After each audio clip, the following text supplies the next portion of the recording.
In terms of Sneeko saying confronting everything that is in your subconscious, like everything you've been ignoring, I have a little trip report for you that I've never released, and that was a 6-gram magic mushroom trip where it was weird the way it happened actually. So I made it like a ceremonial setting, as I like to do, because psychedelics are seemingly inherently spiritual.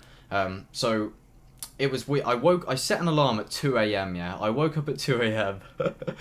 In the middle of my sleep.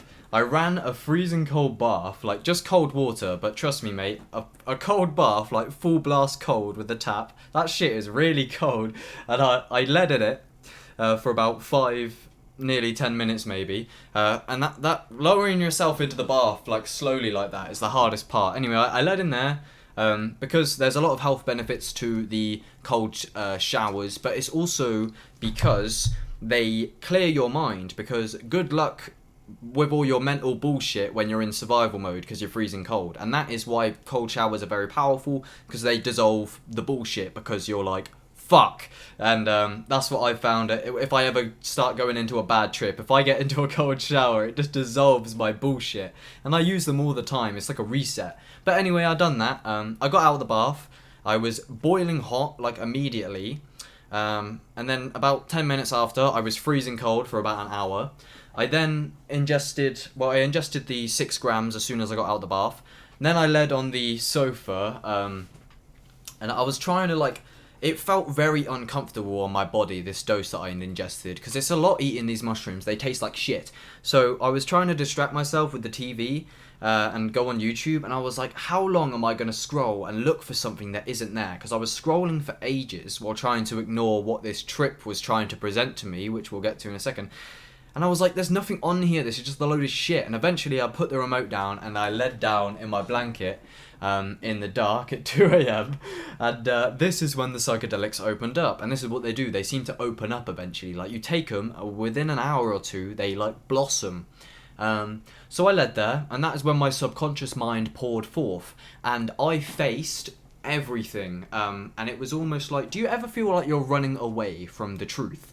Like, you distract yourself with your phone, as if you know that you're full of shit, but you hide it with all your bullshit. So this is when the floodgates opened, and this is why psychedelics are so powerful, because I literally began to swim through my mind for about 6 hours, and it was a trance, and I led there. It was a bad experience, but it was a mindful bad experience, because I knew what was happening. I wasn't delusional like my, if you want a really bad experience, check out this fucking trip report. 7-gram extreme terror trip. That is how bad psychedelics can get, so have a look at that if you're interested. But yeah, I led there, the floodgates opened, and I was literally swimming through all of my problems.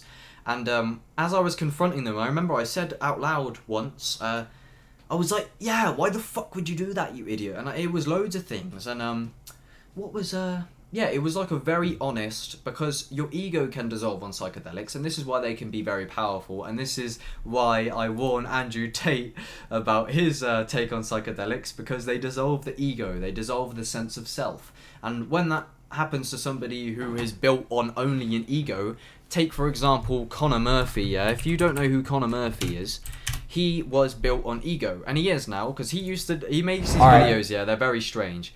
He walks around and takes his shirt off, and I don't know if that's like really an egoic thing, in front of girls, and they're like, oh my god, in various different ways. This is like the worst kind of content I don't know who the fuck watches this. But anyway, he took ayahuasca, or ayahuasca as Andrew Tate calls it in this video.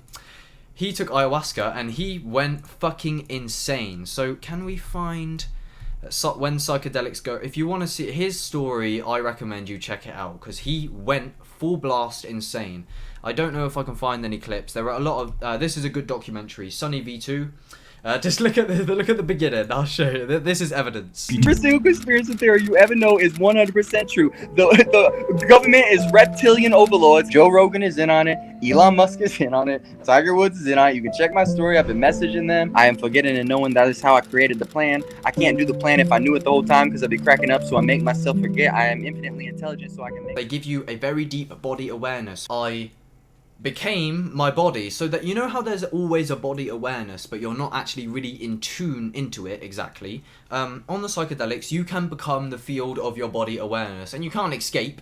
Sometimes it will happen. Like, I remember I felt my feet very, very strongly and I was like, it was weird because you can become the essence of what you observe on psychedelics, and you are, and that is why I had a no self awakening. But yeah, deeper stuff. Yeah, I remember on that trip report I was telling you about earlier as well, my jaw started vibrating as well. Very profound, very strange trance. And it wasn't until I got up off the sofa I realised the profundity of what I just went through. Psychedelics have a tendency of not revealing the profundity until you reflect on it in a sober mind state, because you can get deep in another world, mate. Anyway, let's continue. So what other notes did I take?